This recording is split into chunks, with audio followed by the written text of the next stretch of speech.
نبوی کا ماحول ہے، ہجوم عاشقاں ہے، صحابہ بیٹھے ہیں، آقا کریم منبر پر جلوہ فراز ہونے لگے تو ایک جانب سے رونے کی آواز آنے لگی، کوئی سسکیاں لے لے کے رو رہا ہے۔ صحابہ دائیں بائیں دیکھا لیکن رونے والا نظر نہیں آیا، اور صحابہ حیرت میں مبتلا ہیں کہ رونے والے کی کیفیت یہ ہے کناقۃ الخلوج، جس طرح اونٹنی کا بچہ بچھڑ گیا ہو تو وہ اونٹنی چیختی ہے، اس طرح رونے والا اس درد سے روتا ہے۔ دائیں بائیں دیکھتے ہیں، رونے والا نظر بھی نہیں آتا۔ فنزل النبی صلی اللہ علیہ وسلم عن المنبر، حضور منبر سے نیچے تشریف لاتے ہیں۔ ایک سمجھ چل دیے، کھجور کا ایک خشک تنا پڑا ہوا تھا، حضور علیہ السلام نے اس پر دست برکت اور دست شفقت پھیرنا شروع کر دیا، اور اس کی گھگی بند گئی۔ جس طرح بچھڑا ہوا بچہ ماں کو ملے تو اس کی جو کیفیت ہوتی ہے، اس خشک تنے سے اس طرح کی آوازیں آنے لگی۔ آج پہلا موقع تھا کہ حضور منبر پر جلوہ فراز ہوئے تھے، اور پہلے اس تنے کے ساتھ ٹیک لگا کے رسول کریم واز فرمایا کرتے تھے۔ منبر بنایا گیا تو اس کو ایک طرف رکھ دیا گیا، اور یہ حضور کی جدائی کا صدمہ برداشت نہ کر سکا، اور ایسے روتا تھا جس طرح بچے بلک کے روتے ہیں، یہ اونٹنی بچہ گم کر بیٹھتی ہے تو وہ روتی ہے۔ تو حضور علیہ السلام نے اس کو اپنی آغوش میں لے لیا اور اس کو تسلی دیتے رہے۔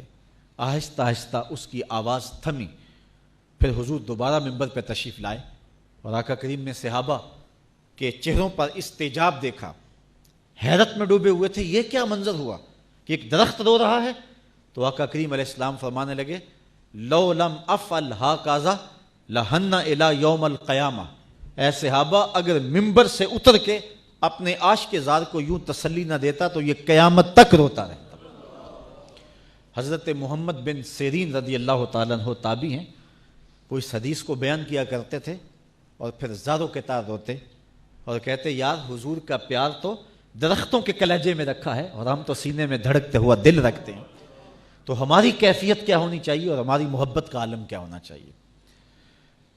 مسند امام احمد میں ہے کہ حضور کے گھر میں ایک پرندہ تھا، ایک ممولہ تھا۔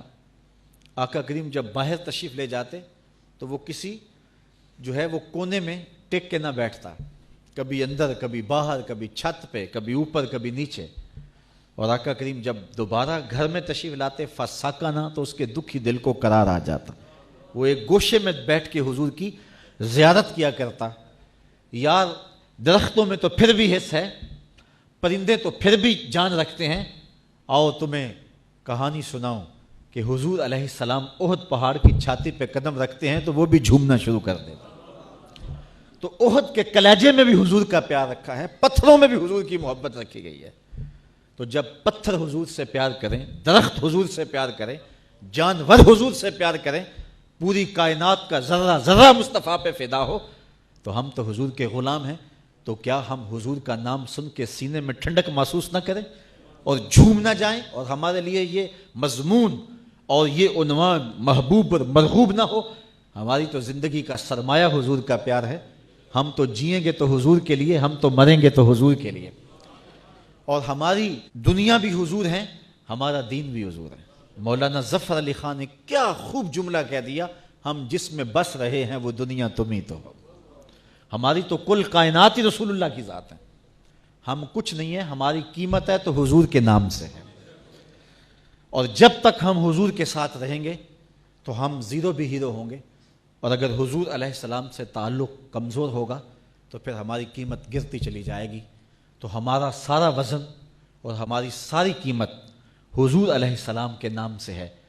اقبال نے یہ خلاصہ بیان کیا کہ اگر تم پست کو بالا کرنا چاہتے ہو اور اگر تم پستیوں کو بلندیاں دکھانا چاہتے ہو تو ایک ہی نسخہ ہے، اور یہ نسخہ کیمیا ہے کہ حضور علیہ السلام کے ساتھ جڑ جاؤ تو زمانے میں سرخرد ہو جاؤ گے اور کامیاب ہو جاؤ گے۔